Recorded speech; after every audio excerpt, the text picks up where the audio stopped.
It was that moment yesterday where someone said happy birthday, and I had a moment of, is it? She said, you never gave up, Kate. And she said 99.9% of people in your position would have given up. And she said, you never gave up. And that made me feel enough. Again, not because like I'm a billionaire now or all of these external measurements. It was just like, I feel enough when I realize like, hey, I never gave up. With everything going on in the world, I'm getting really clear. My assignment is to help teach adults how to show up, not for the people they don't like down the street even, but for their children, for their spouses, for their parents, for their best friends, for their business partners. And for me, it's kind of insane. That is something that even needs to be taught.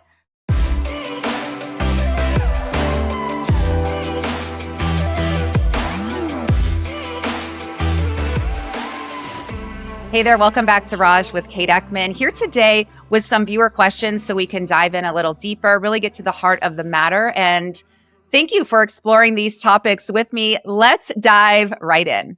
So my first question is about women never feeling good enough. So we're expected to take on a lot of roles in life and excel in a lot of arenas all at once. So we're an employee, or we have our own company, we're a friend, a daughter, a spouse, a mother.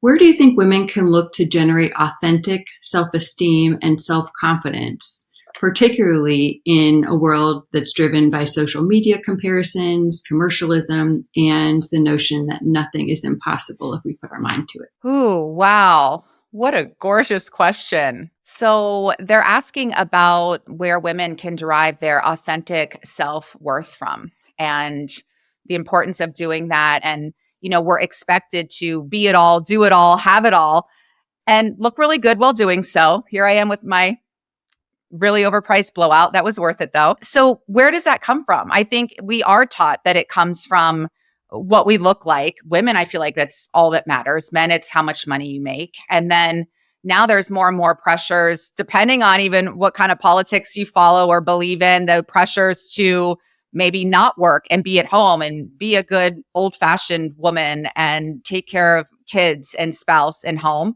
And then there's the other messaging around make your own money, have your own degrees, your own career, your own life. And that may or may not be with a partner and may or may not be with kids. And so where do we kind of fit in and fall into all of that? And it is, I think, such a simple yet challenging question because we're bombarded with so much programming that tells us a lot of competing things and ideals. And we have to get really clear on what our values are and not necessarily our parents' values, not the maybe Midwestern values that I grew up with. And then you find your values based on what really matters to you. And those values often, though, get compromised or challenged because, you really value family, but then you need to make money and have a career. Maybe you don't have a partner to help with that. So then it's like family time or friend time gets put on hold so that you can earn a living and pay your bills and be comfortable. So I think there's so much contrast and so much a competition that we're always battling. And then I'm even finding with myself as a professional, there are still times where I do something and that old version of myself says, that wasn't good enough. And I think, well, according to whom? And what is good enough? So I think it starts by, that's why I love journalism and I love coaching my professions because it's all about asking questions and then taking the time to sit quietly in a room by yourself, ideally, and answer those out loud or call a friend or hire a coach or therapist or just write it down. And even yesterday, there was a moment where I was so triggered and upset by something. And I was smart enough to know that it wasn't about that person in particular. It wasn't about that isolated incident. It was that I was being mistreated on my birthday, no less. The person was so rigid in their treatment of me and so unwilling to budge. And I had a moment where I just felt enraged because I was so exhausted. So I had to sit with myself and ask, what's really going on here? Why are you so upset? And I instantly got because things that I value, which is respect, people caring for me, genuinely, that wasn't happening. And so then I think the deeper work is well, what are ways that I'm mistreating myself? And maybe in that instance, it was, you should have rescheduled this call, or you should not work with this vendor anymore. If they are this rigid, like now moving forward, talent aside, I will only work with vendors who are respectful of me as a person and understanding when things come up and things need to be rescheduled without you losing your deposit or your money, things like that. I feel like I go on and on in these things because so many thoughts come to mind. But I think when even a birthday, sometimes that can have a lot of pressure and expectation for it to be happy, because all day you're being communicated by people who love you, happy birthday, happy birthday. And there was this moment I felt a little bit like Joe Burrow when a reporter said happy Wednesday and his home had just been burglarized. And he said, is it? And I loved that because it was real and raw, which I love. But it was that moment yesterday where someone said happy birthday. And I had a moment of, is it? And so getting to the conclusion that maybe birthdays aren't necessarily happy. They're like any other day. And, I just had this episode on about grief and loss, and our whole society is all about literature and programming of ways to be happy. And I thought there's no information on how to be sad. And so I think, to answer the question, getting to feeling good enough as a woman is feeling. The key to feeling enough is feeling. And that today it's okay, or in this part of the day, it's okay that my birthday doesn't feel happy, because this is an opportunity for growth. And next year when it is really happy, or tomorrow when it feels like my birthday, or next month and I can celebrate, it feels even that much better because I didn't bypass the grief or the anger or the sadness or the disappointment. I sat with it, as uncomfortable as it was. I also sat with other people's discomfort and that I wasn't happy on my birthday. And so then I had to take on their uncomfortable feelings. But I think we start feeling enough when we start feeling, really feeling all of it. And then letting that be enough. I think when we let our feelings be enough, or letting this home, it's not my dream home, but letting it be enough. It's offering me shelter from the storm, if you will, a place to record my podcast or feed the children or dogs, or snuggle on the couch with your spouse, or whatever lights you up. And maybe that's the answer, is letting what is be enough in that moment, because that is what is needed for you to get to your highest potential. And when we are at the highest potential, we feel enough because we were just willing to be. And something someone communicated to me yesterday that made me get emotional, and I still have some emotions lingering from just everything lately. She said, you never gave up, Kate. And she said 99.9% of people in your position would have given up. And she said, you never gave up. And that made me feel enough. Again, not because like I'm a billionaire now or all of these external measurements. It was just like, I feel enough when I realize, like, hey, I never gave up. So whatever your thing is of I never gave up, I think spending more time thinking about these things and documenting them and saying them out loud to a professional, to a friend, or to yourself. And so now when I get in the car and drive around, like, I never gave up. And that gives me so much self-esteem and self-worth, and it's not to throw him under the bus, and I love him. But my dad yesterday, we were on the phone and I was really upset just with all the turmoil going on. And he said to me, you're really upset. Like, I'll talk to you later. And that sent me so far over the edge of, I feel like rage, because it was such a feeling of abandonment. And it's like, what is this?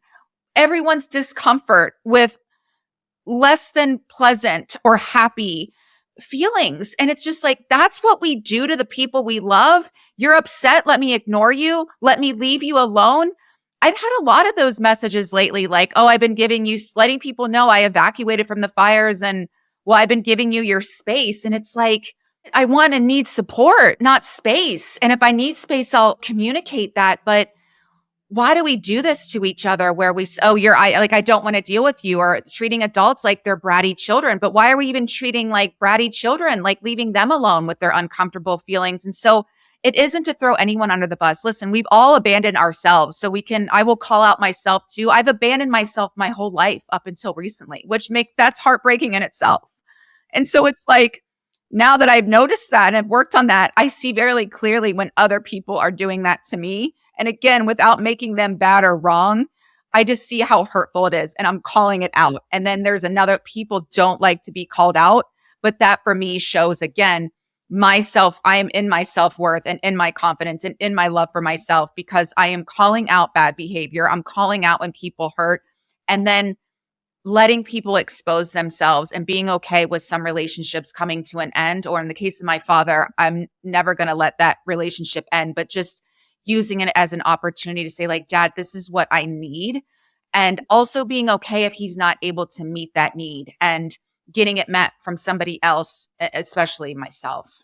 And as Dina Bell, the Rawish said in my grief and loss episode, show up, shut up, and listen. And that's something, I'm always getting downloads and sound bites and quotes in my head as a journalist, as an author, as a presenter. And yesterday it was a lot of that, the show up, shut up, and listen. And I feel like I need to make a PSA that says, we don't need your advice. We don't need you to fix anything, especially us. We don't need you to solve our problem. We need you to show up, shut up, and listen. It's really that simple. And with everything going on in the world, I'm getting really clear on what my assignments for humanity are in terms of growth and evolution and care. And I'm getting of what my assignments are not, because I can't do it all.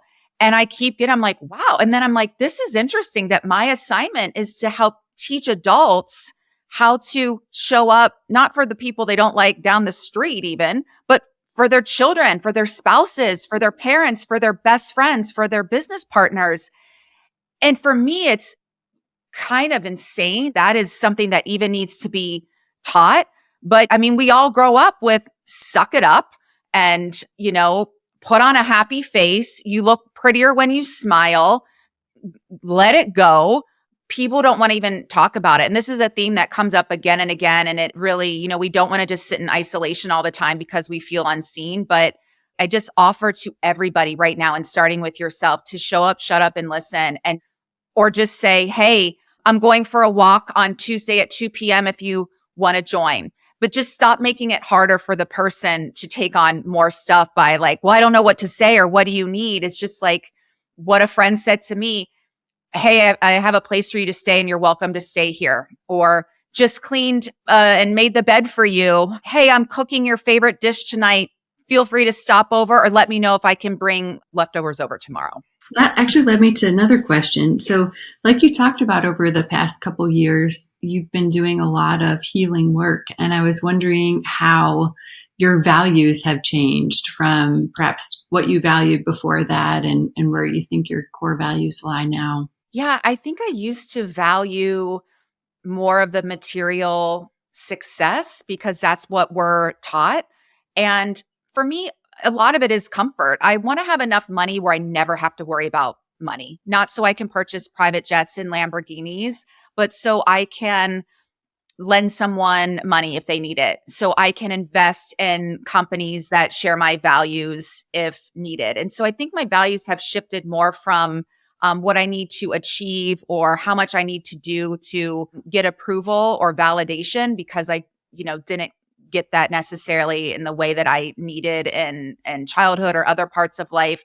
My values now have shifted more into, it's almost gone from like being out in public and under the lights more up to being at home, connecting one-on-one with someone deeply. And so they've shifted more into prioritizing my health and well-being above all, and what that looks like. And so that goes against, sometimes that means like I'm not willing to work 12-hour days, 7 days a week to make X amount of money. I want to take downtime so that my mind is healthy, my body is healthy, and my soul and heart are healthy. So and prioritizing presence and connection over, instead of going to maybe a networking event that I could get some contacts to, again, make more money, it's showing up for the people who show up for me and taking the time to off camera where nobody's watching, sit and find out ways to help or support somebody else and have deep discussions like this. And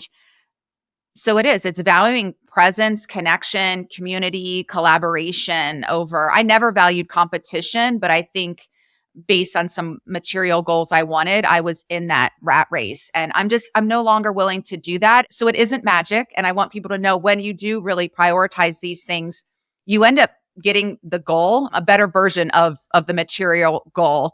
And you end up attracting and magnetizing the right partners that will help you achieve these goals. And my goals are more humanitarian focused as opposed to what's in it for me, which is again why sometimes I become enraged by some of the things that I'm seeing because and for me, I want to get to a place where I'm able to just give back so much to people who are really in need, as in those who do not have food to eat or clothes to wear, but also people who have come up with really cool ideas for brands or products or services that can change the world for the better. I want to be able to give those business owners, especially women, money. And let's all join forces and come together as opposed to being in constant competition. Speaking of values, and I think of how much a simple text message can mean to me that feels more valuable and rich than a pair of Prada loafers or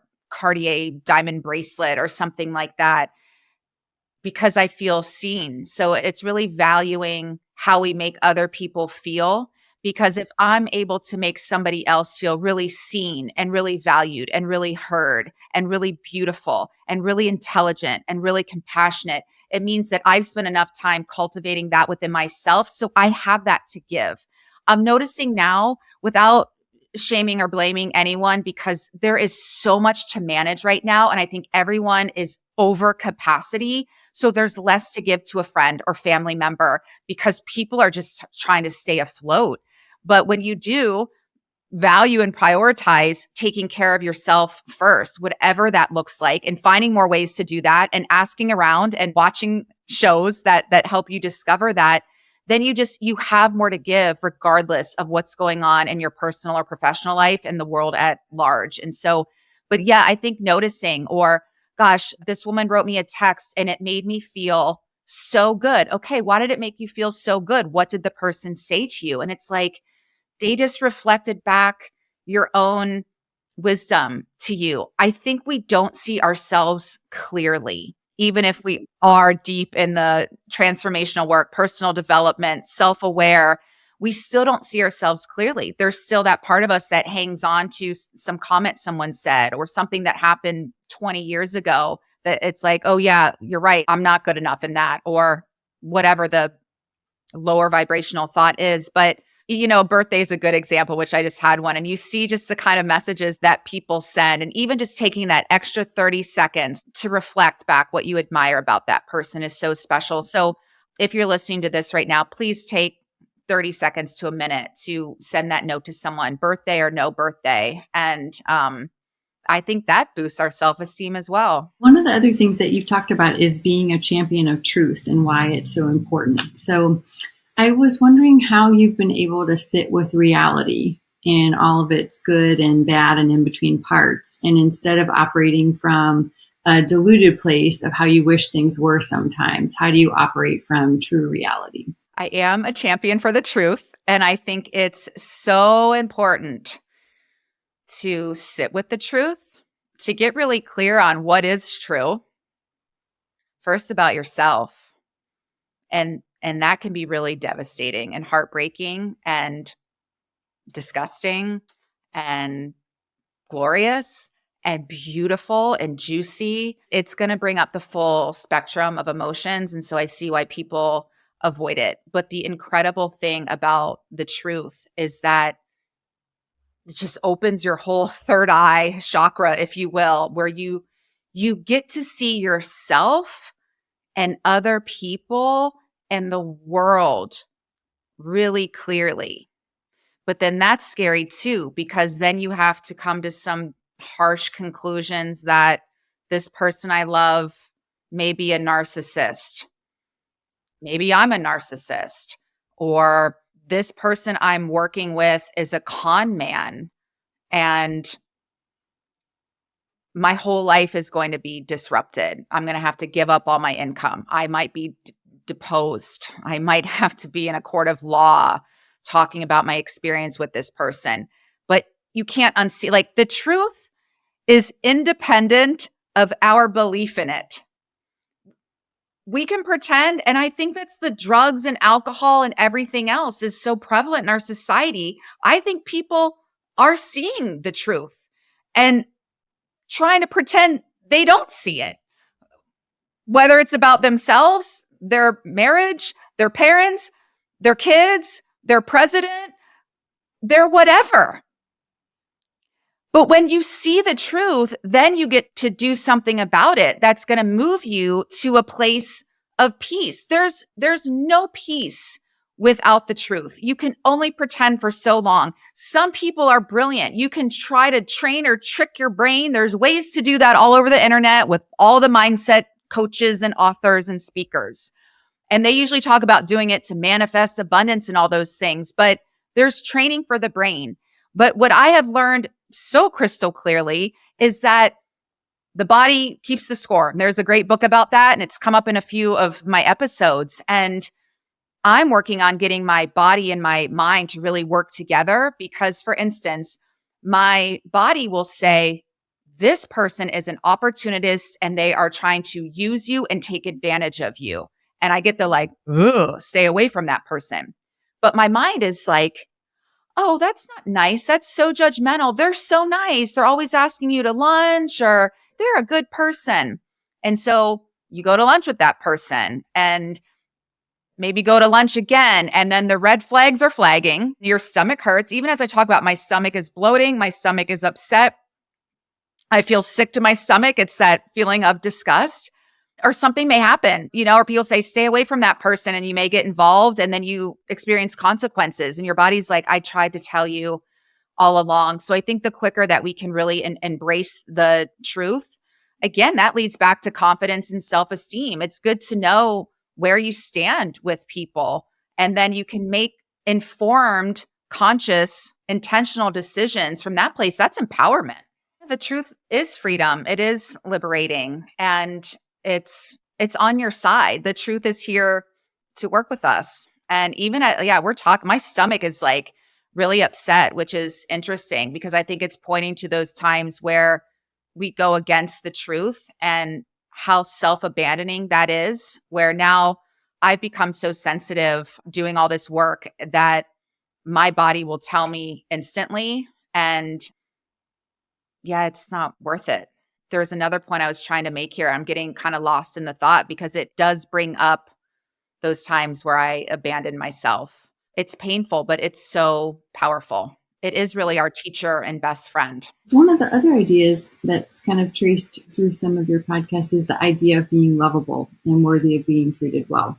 So thinking that if you receive the message that you're lovable for what you achieve versus being lovable for who you are, which is really a precious and unique individual, and tying your worth to performance. So if this is your upbringing, sort of tying your worth to performance, and you haven't gotten the message that whatever, you were born unique, you were born precious, you deserve to be loved for who you are as an individual, not what you do in life, how would you suggest that someone start to change these thought patterns that lead to particular emotions and then actions? What would you recommend to someone? This concept of being lovable is so timely. I just started working with my therapist. I actually, she was my professor. I had her on the show, Jane McCampbell Stewart. I cannot recommend her enough. And I only work with her because she's a therapist and a coach, and she does all these embodiment modalities. So when we get into the body, that's when we can really heal. It's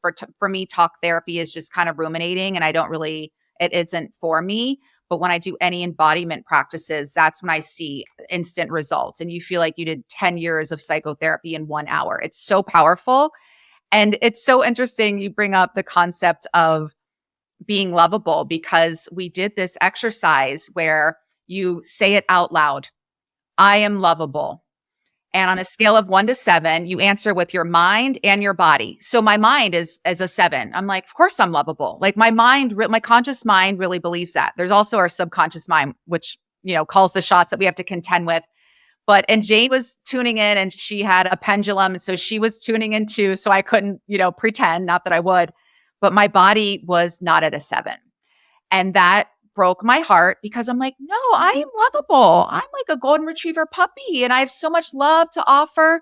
My body, I was at a 4 when we started. So at least I wasn't at a 0 or 1. So it wasn't terrible, but my body was still communicating even at this age. And despite all the work and all I know, that I am not lovable. And again, it's not our fault how we get here, but it is our responsibility to heal it. So we did some embodiment practices to raise that score. But it is interesting because of all the work I've done, I've never had anyone ask me that question and then had me answer for both my mind and body. And so besides working with an incredible person like Jane, I think, again, it starts with asking ourselves these questions and being truthful about the answers, because I think everyone's just like, oh yeah, I love myself. That's what I'm supposed to do. I love myself. I drink my green juice. I go to yoga. I brush my hair, and every now and again I get a massage. I love myself. And then I think, but you let your partner speak to you in very derogatory ways, or whatever anybody's thing is. And so again, this is not to beat ourselves up, but just again, to get back to the truth. And I think we become more lovable when we are willing to do these activities. But so much I'm learning is getting in the body. And there's so many embodiment practices. I need to do a whole episode on it. Jane certainly touched on it if you want to go back and watch that episode or hire her or look at her free resources. But it is a lot of programming that we have to overcome, sadly, and we're bombarded with it every day, especially as women. And that's why it's just so vital to have these conversations. And I think of the world if, you're out to dinner having these kind of conversations as opposed to the superficial stuff that is going on. Or I laugh, especially when I was in New York City and people are on top of you at the table next to you. And I'd be out with my, best friend, Justin, and we we're always having this salacious conversation.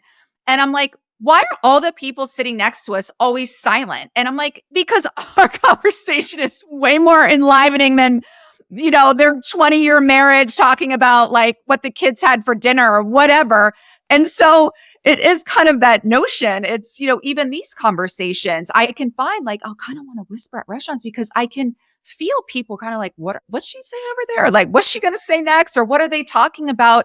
Or one man even at a restaurant once was just like, that's some like deep stuff you're talking about. And so I do suggest for people to take the time to do this, but maybe it is about also just taking stock and inventory on why you are lovable, because I like that line from Julia Roberts in Pretty Woman just came to mind. The bad stuff is easier to believe. People can tell you 100 awesome things about yourself. Some of it will resonate or you'll say thank you. But then that one thing, or for me, it's not even what people say. I'm overcoming with my coach and therapist about releasing the whole notion of what people think of me or how I'm perceived. So for instance, someone mistreats me and I speak up for myself and maybe I don't deliver it in a tone like this, I really don't appreciate. Maybe I'm more forceful in my tone and stand up for myself. And I can feel that it's kind of like, what a or she's difficult or how dare she? Because people aren't used to that either.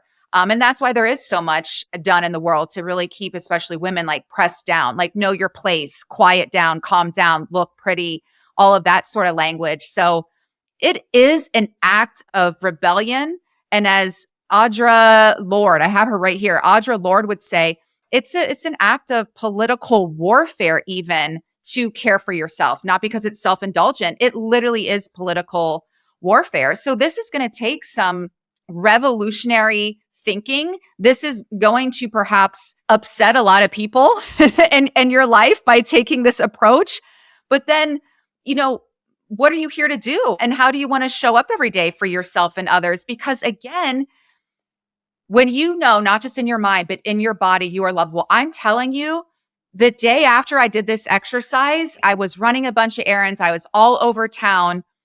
I was literally, I felt like treated like the Queen of England everywhere I went. It was wild. I mean, I'm usually treated pretty well. So every now and then there's a jerk, but it literally, I was treated like a royal goddess celebrity. It was fascinating to witness and experience. And not only did it feel good, and I thought, yes, but it was literal proof that the work works if we are willing to do it. And it's so much deeper than just the people at the grocery store and the nail salon and wherever treating you nicely. But it was almost like bending over backwards, like, what can I do for you? Or I could just feel it energetically. And I thought, but that is the work. It's when we know we are lovable, people will treat us that way. When we think we're people will treat that way too. I think that journey of knowing in our bones and our body that we are lovable means we graduate and transform from people pleaser to feather ruffler. How sexy is that? How freeing is that? And knowing and not caring that we are not for everybody, embracing that as a good thing, because then you know you're really up to something. And as my coach said to me, it was a little uncomfortable at first as a recovering people pleaser, is she said very directly, you're going to repel more energies than you're going to attract right now. And again, that sounds quote unquote bad or as a negative, like, no, and I've got a book coming out or I have a show coming out. I want to attract everybody and have this huge viewership. It's like, you actually don't, because then you're not talking about anything. You're talking about, icing the perfect cupcake. But then there's plenty of people who hate sugar and cupcakes and think you're evil for eating sugar. So that's why it is, this inner calibration is so important, because it's like, ooh, I'm so out of alignment with this person now. That just shows my growth. Or I'm like, wow, I could really relate to this person 3 months ago. Now we're completely shows your growth. Or the people that you've outgrown, you've kind of just like kindly gone your separate ways. They start coming back for whatever reason. And you can experience from their messaging just how out of alignment and how much you've grown. And so it is embracing that truth as well. Yeah, to that point too, there are some people in your life perhaps that have gone by the wayside as you've grown and become a person that you really love. Have you ever been lonely in this process? And if so, how have you tried to address this within and externally? And how would you suggest to others who might be going through this process and losing relationships, how can they sit with and work through this loneliness? Yeah, my most transformational, important years have been my loneliest years, my periods of deep isolation, hermit mode, if you will. And I think it's important. And I think we need to honor that isolation time. I think it's God, spirit, universe kind of putting you in timeout, putting you in isolation, because I think when we are in isolation, we can, I'm not talking about some like jail cell that's awful, but just spending more quiet time alone where you can think clearly for yourself without all the programming, without people even who you love and care for kind of telling you who you are and what you should do and how you should be, where you get to really figure that out for yourself. And in that time of quiet, in that space of isolation, you really get to discover your own self-worth, which is independent from all of that stuff. We have to really not just see ourselves clearly, but hear ourselves clearly. And that's also a spark for creativity. It's a chance to come up with a whole different set of beliefs if you want to. And so it's the healing journey is lonely too, because you're no longer so other focused. You're no longer willing to put everybody else's needs ahead of your own. And God forbid, you get to a place where I was, where I had no choice but to block out all of that stuff and put myself first. But even then, when I wrote this post about evacuating from the fires, some of my coaching colleagues wrote, and they were so lovely. And they said, wow, even in this catastrophe, you are still so other focused. Because for me, it's like, well, I didn't lose my home or life. And so, but I never want to be dismissive of my feelings. I don't think that's the answer either. I still deeply care about others. The whole reason I'm doing this show, I want to have these conversations and help people discover themselves and live a deeper, richer, more fulfilling, truthful, real life, regardless of age. But oh, I'm so deep in thought with this.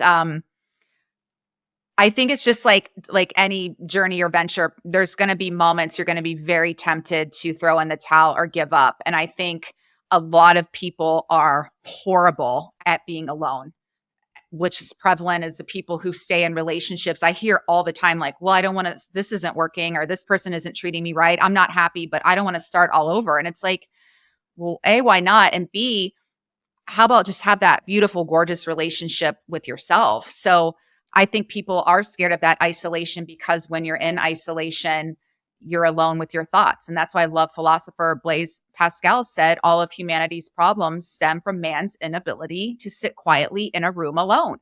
People are horrified of that because, again, you're up close and personal with the truth. You're up close and personal with yourself, maybe some unfavorable truths about yourself or people you care about or your situation. And that's, again, you see all the numbing and suppressing with drugs, alcohol, and all the other stuff. And just like going to rehab, like people have to check themselves in. But I think the healing journey is that time of, I guess, being alone is that opportunity to really get to know yourself on a deeper level. I think just as Clinton Kelly said about things that we hate about other people, we hate about ourselves. And the instance that comes to mind for me right now is this, I think a lot of people who are so transactional instead of transformational or relational. And I'm so turned off about that. So I'll say, I hate that in other people. So then I have to look at myself like, okay, where are you doing that?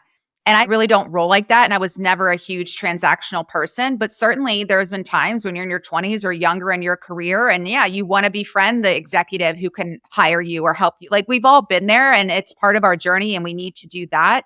But now rather than like, well, I hate that about myself, I think you can go even deeper and say, yeah, that used to be an element of my personality, or maybe I am saying yes to this lunch because perhaps this person can help me in my career. And now just not doing that. Or it's like, do I actually enjoy this executive man or woman as someone I can relate to and we can connect as humans first and foremost? And if the answer is yes, then that's what I'm going there. And if we happen to collaborate, great. But I think when people are leading with that, it's very harmful and icky. If you have done some work, you can kind of sniff that out, and being okay, again, not being liked by that person because you're not responding to them. You're not getting back to them. And they may say things like, I sent you a message and you haven't gotten back to me, which again, just proves that they're in it for the transaction. They don't really care about you or your needs or your space. And so people will expose themselves. You have to pay attention and you have to be willing to see. But I think also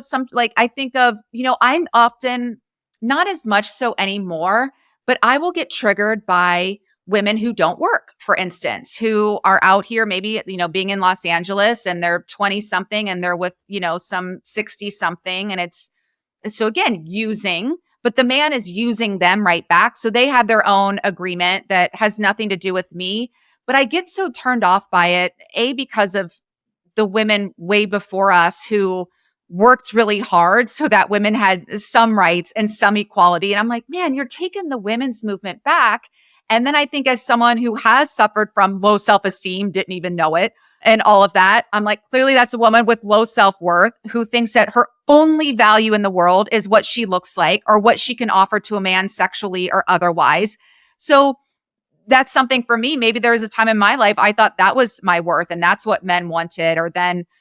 So sometimes you can just see it as like parts of like how you used to be and be proud of how you've grown, but just remembering that everybody is on their own journey and to really notice things. But maybe instead of like, ew, what a gold digger and like she sucks, going back to, I just value having my own money and my own independence in my own life and really partnering with a man because I desire him. I don't need him. I don't need his money to pay my bills. I desire this man. So for me, I think now the shift looking at, okay, that might be a trigger in the past, or I still don't care for women who behave that way or men who behave that way.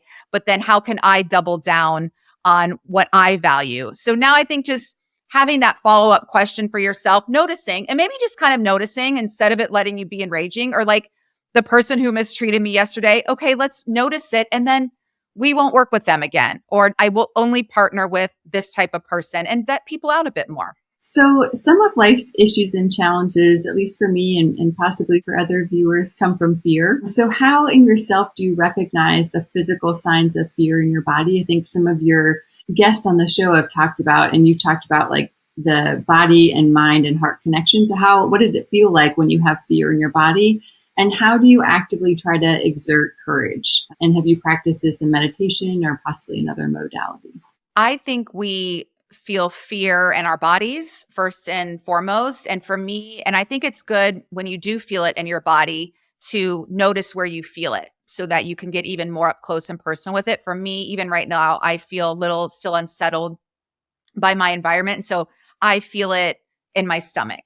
And then I think it's cozying up with our fear and asking our fear, what do you need? Or letting it know, okay, you're valid. There is a real physical threat here. So it's for me, I feel like I talk to my fear, like my inner child, or my fear is like, the dog that's scared of the thunderstorm. You say, it's okay, sweetie, come here, come get in bed, come have a treat.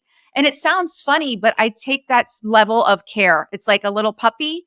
It's your 7-year-old self who said, like, mommy, that man is really scary. It's like, come here, sweetie. Okay, let's leave. And you take your child by the hand and you leave the soccer game or you leave the building or wherever to get your child away from the creepy man who's staring at her. And so with me now, I identify in the body, where is it? Okay, it's in my stomach. What's going on here? Is there a real threat? Do we have something? And sometimes it is leaving the park because you feel someone's following you. It's that kind of fear. And other times it's, okay, I'm getting ready to get up on stage and pour my heart out, and it's being recorded and it's going to be broadcast everywhere. So I got to get every word right. I got to say all the things. And again, I feel that in my stomach too. And that's why it's so important to be prepared. And even like in a natural disaster, everyone talks about your flashlight, your go bag, all this stuff. And the physical materials, certainly we need to be prepared. But I'm moving on to this concept of preparing our bodies and preparing our minds. And so that is through the meditation. For me, I invest in hyperbaric oxygen therapy, red light therapy, IV therapy, several forms of meditation. I do the Pilates. I do all of those things, have a healthy diet, and listen to the frequencies to get ready so that there is a fear, there is a threat, whether it's getting up on stage, whether it's a fire in the neighborhood, whether it's an angry person driving erratically, whatever that thing is. I think maybe now I'll speak to more fear of being seen, fear of not being enough, fear of not being loved. I think when you feel that, to do the embodiment practices, but also have a conversation with it and make it a little less scary, and then really get into action. Just do the thing. I mean, this show is a perfect example. There are lots of fears and it's a huge financial investment. You can't say to any attorney or financial professional that you're going to invest your own money to work really hard with absolutely no guarantee of any reward ever, financial or otherwise.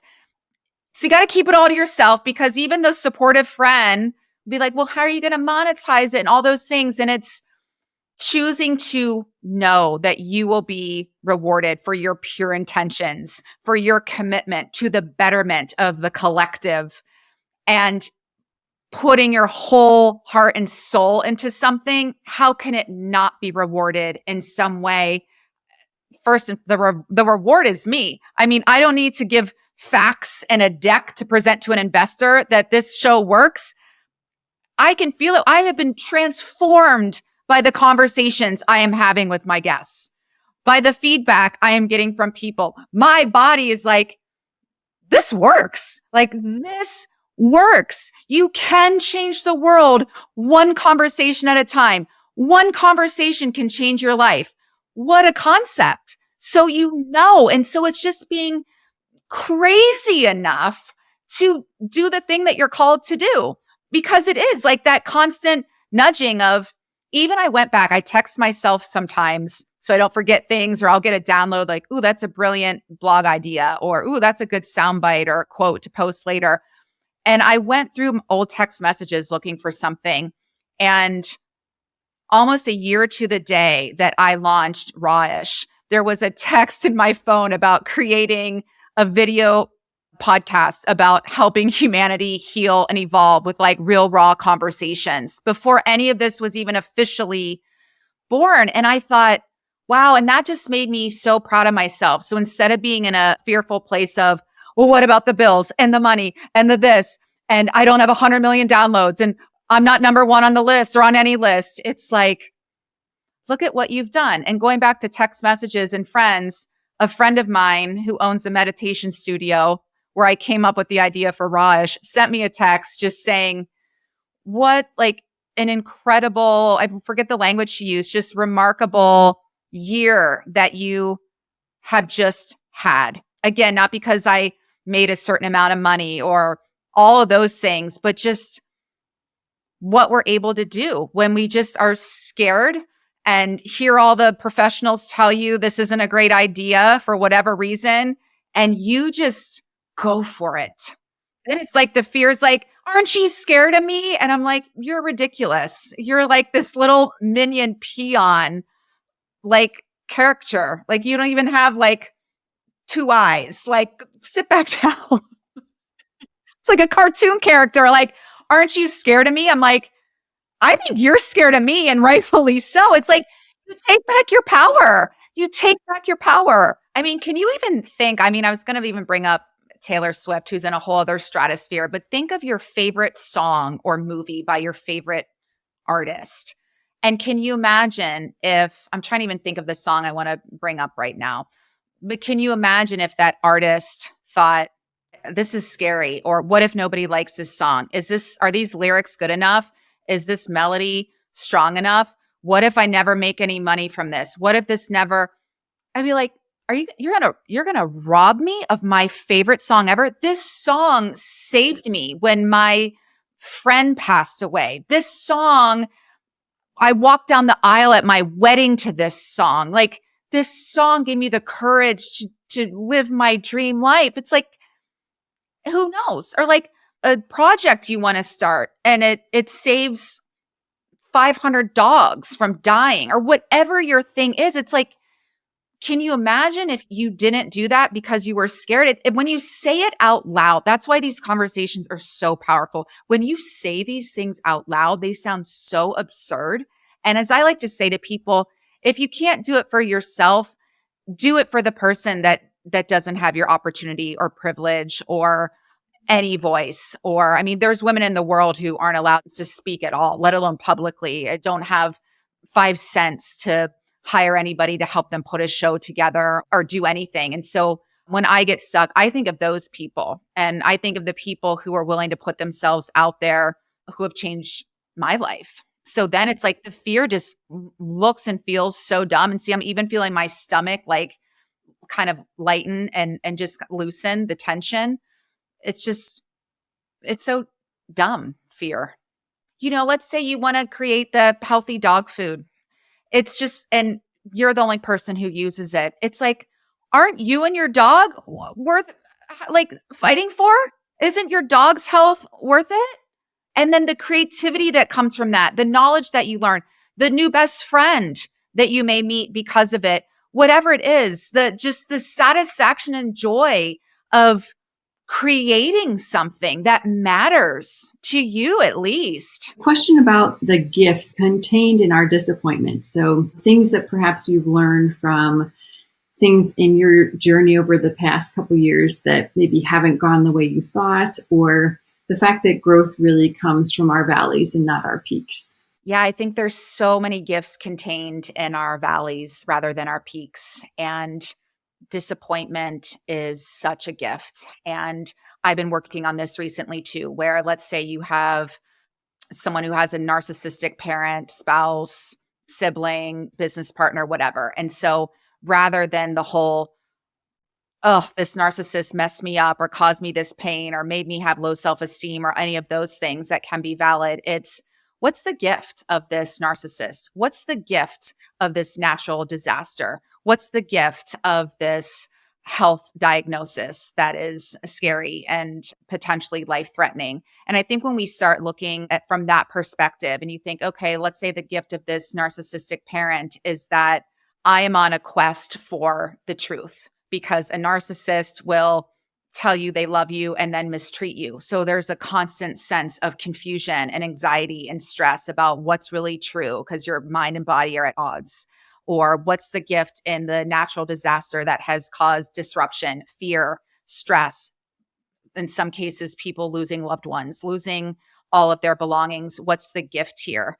And even for me, being fortunate to not lose my home, it was the gift of, you know what? I really don't care about my stuff, as beautiful as it is, as comfortable as it can make me feel. I really don't care about it. And so it makes me just double down on my activism work. It makes me double down on the connections that are important to me that I want to maintain. It is just that deeper journey of self-exploration. And, or someone's like, oh, my child has this diagnosis, or I lost a loved one. Again, the two loved ones I lost, it was the inspiration behind my coaching degree, behind writing my book, that, all of this work that I'm doing that just made me a deeper, richer, better person. Even with the fires, a recent event already, I'm like, these have made me better. You're forever changed. And yes, it's exhausting and there are some negative symptoms and feelings, but just better overall. And that, like, I'm not going to sweat the person who doesn't treat me well anymore. We're done here. Or like, I don't care about having the big fancy party that looks a certain way so I can be perceived in a certain way. It's just so much less matters. It's almost this minimalistic approach. So I think there's so many gifts. Maybe you had this quote unquote perfect childhood. And so you got married at 22 and have your kids and live next door to mom and dad. And maybe that's great, or you think it's great. But I would argue there's a whole expansive world out there that you haven't explored because you haven't been maybe presented with more challenges. So I actually don't envy the people who haven't been through the that I've been through, because that has made me someone I am so proud of. It's made me the woman that my 7-year-old self is like, she's amazing. I love her. My teenager self is like, oh, I need to learn to speak up like that, and not care. It's just, you become this incredible version of yourself that would never be possible had you not gone through some really deep, dark valleys. A question on comparison. So, there's the quote, comparison is a thief of joy, but how do you focus and celebrate the goals that you set for yourself without looking left and right? I feel like that's a challenge a lot of people face because they are tackling challenges, but then they think, oh, someone's tackling a bigger challenge. How would you recommend, or how do you do that for yourself or recommend to others? Yeah, I think the comparison and competition game is real and prevalent. And I certainly feel it from peers or other people. And I can definitely feel when people are kind of checking me out and comparing, or comments that are made. And I have been guilty of that. That's why I am grateful of getting older and the wisdom that comes with that. And now sometimes it's there because you do see maybe some competitors or people who maybe look similar and they've been doing it longer and they've got these $100 million deals or 100 million downloads, and a place where I would love to be. But I think it's focusing on your mission. It's not trying to be like anybody else. So many people see a formula that works. And I see all these business coaches creating and teaching these strategies like, well, here's what worked for so-and-so. So let's copy and emulate that. So then you can do that. But there's other things and factors involved, like timing and people's particular journeys and their path. And I think it's just staying true to our own path. And because, some people be like, well, I want this person's journey. Like, let's say Oprah Winfrey, who's a titan in my industry. I don't want to trade places with Oprah. Oprah was assaulted by a relative when she was 14. Oprah has been through some truly horrific things. And I think that people forget that. They see the magazine cover, they see the mansion, they see the success. Justin Bieber keeps coming to mind. It's like, I don't want to go through what Justin Bieber went through, allegedly.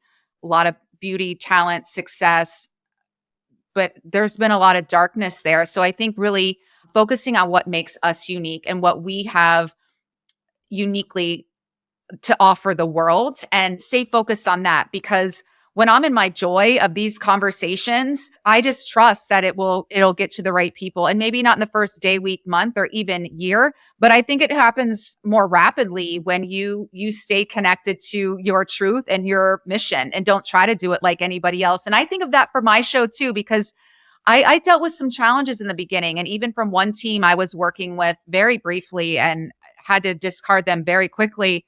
I knew I was on the right track when they didn't fully get it. It's just like all about these like basement business podcasts. And it was only about how to monetize for your business or get more clients. And I'm trying to change consciousness here. I'm trying to disrupt the status quo. This isn't about getting more clients from me. And there's also plenty of people talking about those topics and teaching you. I'm not seeing anyone doing what I'm doing. So while that can be scary, it also shows me on the right path. Going back to earlier, some people don't like it or get it. I'm onto something big. Nobody's really having these conversations, especially publicly. Ding, ding, ding. So it's kind of, you think of all the things now that are mainstream. I mean, even the iPod, they thought Steve Jobs was kind of nuts, and he was. But so whatever it was, I think of like that brand, like Crocs just came to mind. I feel like that person's probably a meeting where people were like, what the hell is this? It's so ugly. People are never going to wear this. There's so many inventions like that. I think of the Grammy winners like Toni Braxton, Beyonce, who were all turned down by record labels who told them they could not sing and they would never make it in the music industry. I mean, it's hysterical. So it's kind of like you're in good company and keep going. I love the notion of you cannot take someone's assets without also taking their liabilities. And with that, I have wanted to share more of my liabilities publicly on social media. I certainly am in this show, but more of those clips. There was one I wanted to share yesterday. And I don't want to say fear, but the concern is that when you share those liabilities sometimes, especially when you're positioned as a leader or expert in your line of work, there's this notion of some people who aren't okay with their liabilities saying things like, I hope you're okay, or don't worry about it. Or even my sister-in-law sharing that someone on social media was like, is Kate okay? She's talking about trauma. And it's just like, we all have trauma. Trauma is not just being like held up at gunpoint and robbed, or your house burning down, or pick your other thing. When you are born, it is a traumatic experience, and we have all experienced birth because here we are. So it's just like, can we all get over our precious little selves that we are traumatized or we don't have trauma because we haven't been, I don't even want to say all the things. It's like, come on, people. Or can I share, like, I had an awful birthday without people telling me it's okay, or you're Debbie Downer, or why do we do that to people? It's just like, I want to share this with you first because I know y'all think my life is so glamorous and perfect and this and that, and I have a great life. And yes, I can look glamorous. And yes, sometimes my life is glamorous compared to some, but it's like, there's that quote I see on the internet all the time that says, you don't look like what you've been through, which I so relate to but then I get that too. It's like, I'm not allowed to have a bad day or go through a hard time because people think I'm attractive. I get that communicated to me all the time. Even yesterday, when I was worried about my house again with this fire, it was and I said, I'm like at my wit's end. And the person said, well, you don't look like you're at your wit's end. Like, you look beautiful. And it's like, is that what we're doing to people now? Are we really that dismissive? And you think that's a compliment? And it's kind of like, you don't get to be sad. You're beautiful. Or you don't get to have a bad day because you have money. You don't get to, I've had that communicated so many times, and it's just, and despite of all of this, I do have a glow, and I choose to get my hair done and put on a nice outfit sometimes and be super joyful, not because my life is perfect, because this made me better. Because if it's just like a Tuesday and nothing's burning down, I'm like, it was a great day. I didn't get an alert on my phone that my neighborhood's on fire. Best day ever. Because there is a lot of, you're not allowed to be sad that you lost everything because you have money. You can build another house, or you still own the land that's worth millions, or you're still alive. And I just want to, kind of pull people aside and say, why do you feel like that's okay to think, let alone say, or say, let alone think? But what is it in you that you hate about yourself that you are projecting this outward? And there's a lot of finger pointing going on right now. And I am choosing this political cycle. I am committed to, I'm not saying I'm going to be perfect all the time. I am committed to not giving any of my precious energy or power away to any political figure, any choice that they make.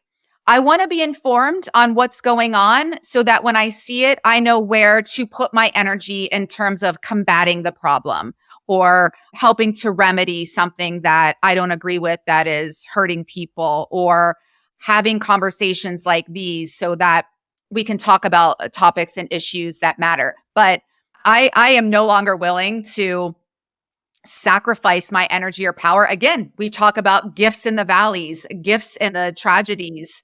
That's a gift and a tragedy. I physically don't have energy to give away. I have to give it to myself because I have work obligations. I have health obligations. I don't want to lie in bed and cry and be sick. So it's got to come to me. And that's when I doubled down on my health and got really obsessive with how I cared for my health, was because my health was being so compromised by an environment that I was in that I had to double down on that. So again, gifts of the valleys. Another question on self-mastery and trauma healing. So you just kind of brought up trauma and trauma healing as the keys to success. So to me, some of this has to do, kind of looping back to the beginning of the conversation, with our ability to feel, name our feelings, sit with our emotions, and just understanding how our childhood and upbringing influences how we interpret the world and relationships. So I wanted to hear how you've approached these two topics, your self-mastery and your trauma healing. What's worked well for you and perhaps not as well as you expected in your journey to date? There's this spiritual principle that says our good intentions are not enough. Our willingness is everything. And so my willingness to look at myself and show up and do the work has been such a part of my journey to self-mastery. And self-mastery in itself is a journey, but it's kind of like Tom Brady and football. You can win multiple Super Bowls and there's still areas to improve. There's still ways to get better. And that's what I love about champions like a Tom Brady. And maybe because, we were in the Big Ten together at the same time. And I look at what he did as an athlete versus what I did as an athlete. I was done at 22 and he's like 40 and still going, 40 something and still going. But that's such a great example of self-mastery. And it's also in his case too, it's like, okay, and then self-mastery, what costs? And in his case, it cost him his marriage. And that's for him to sit with, and how that has affected his life and his decisions and his career. So I think there is a time and place. For me, the marriage in his case is kind of me having fun and just sometimes like, can we not do any of this work today? Can we just go have fun? And that's why I like to travel and take trips, because I'm away from at home, it's kind of like, there's this other thing to do, or this, there's this one, stay away from your office, the computer and the phone. But I think self-mastery is again, it's a journey of the truth. And we really master ourselves when we look at the truth of the matter and things that have impacted us, and our willingness to sit with that. And trauma healing is kind of scary for some people to hear for whatever reason. I look at it as the secret to all success is self-mastery through trauma healing. And I think of all the people who say, wow, you look great. What are you doing? And I say, trauma healing.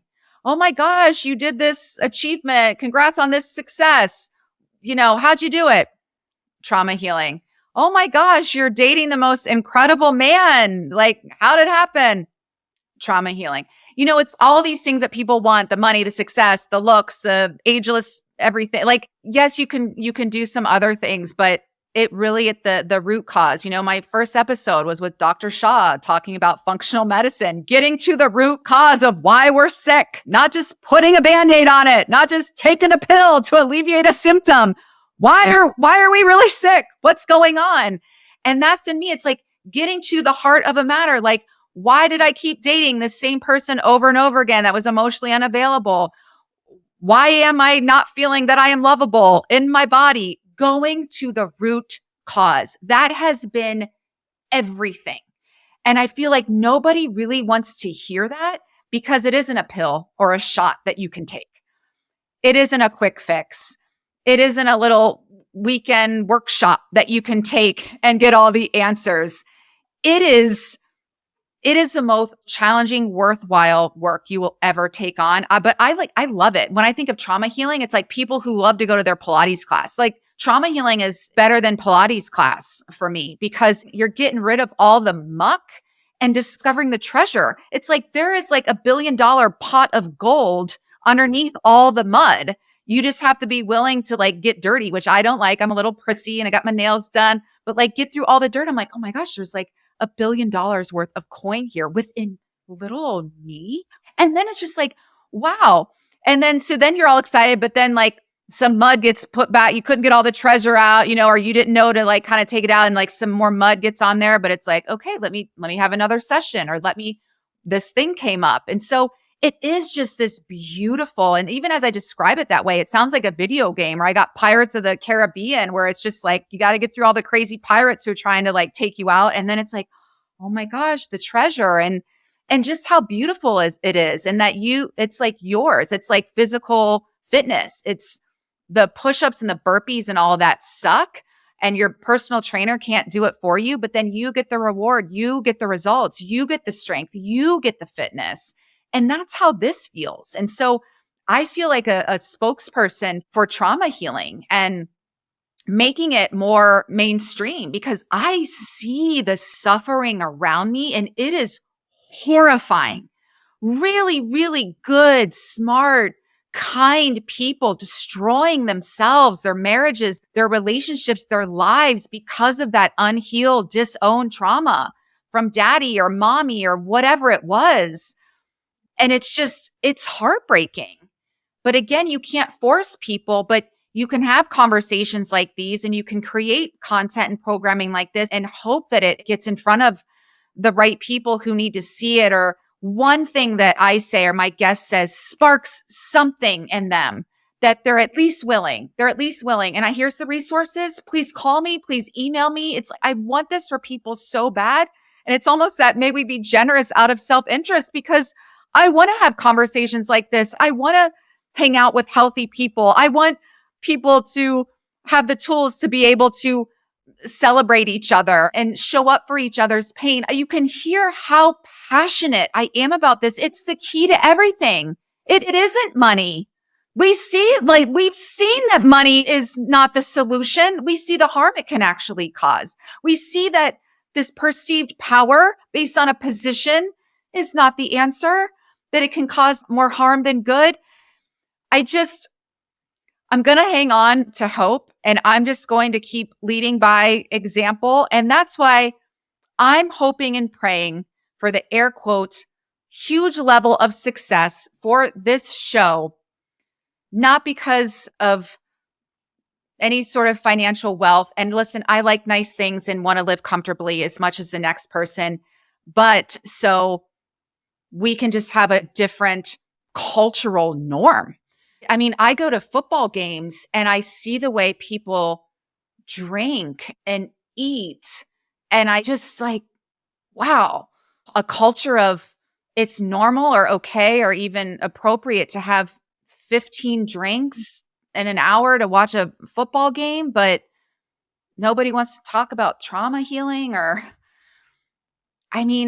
it's not to even judge one thing. It's just, I'm noticing and it makes me sad, especially when I know what life can be and how much people need it, because I worry about humanity a lot.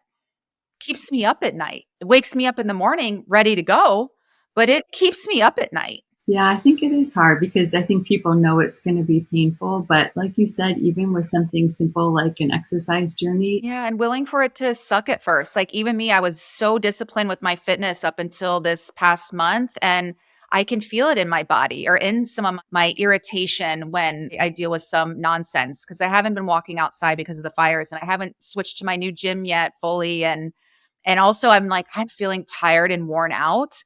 And then I'm even like, girl, do not let yourself get to the position where it's going to be really, really bad when you go back to exercise class and you lose this fitness that you've worked so hard to gain and you're not as strong. So, and for me, it's not about looking hot in a bikini. It is about strength and fitness and being able to be a strong vessel to do this work. So I think just being okay with, ooh, it might hurt a little at the gym today. You might not feel as strong or sexy as the gal or guy next to you. Again, doesn't matter. You're on your own journey. And even if you just 10 minutes today, meditate. I had a client, I said, let's start with 5 minutes. And he, again, appreciate the truth. He said, I don't think I can do 5 minutes. And I said, thank you for being honest and sharing that. I said, how about 1 minute? And don't even close your eyes 1 minute. Just stare out the window and try to clear your mind and just notice what comes up. He said, okay, I can do 1 minute. So just even start with 1 minute of whatever that thing is for you and give yourself that gift. Those are all my questions. Oh, this was so good. So I'm curious what your takeaway from today's episode is or was. What's a theme? What resonated? What didn't? And what action commitment you're going to take from this? My takeaway is just one step, just one person, even if that person is you, even if you're just looking to transform your body, your mind, your heart. And knowing that when you do that, you're going to transform other people for the better in the process, natural byproducts. And just one step. I'm going to do it today. Maybe my walk, the sun's going to set soon. So maybe my hour walk will be 10 minutes, especially with the air quality. But I will be taking some steps and getting that movement. And I am going to go commit and go meditate. And then I am going to try to be out and eat outside of my home this evening and have just one conversation with one person sitting at the bar or the table next to me. So one step, one person, one action. And this was such a juicy conversation. I appreciate all of your questions. Keep them coming. Keep going. And thank you so much for being on this journey of self-discovery and transformation with me. Love and appreciate you. We'll see you next week. Bye, everybody.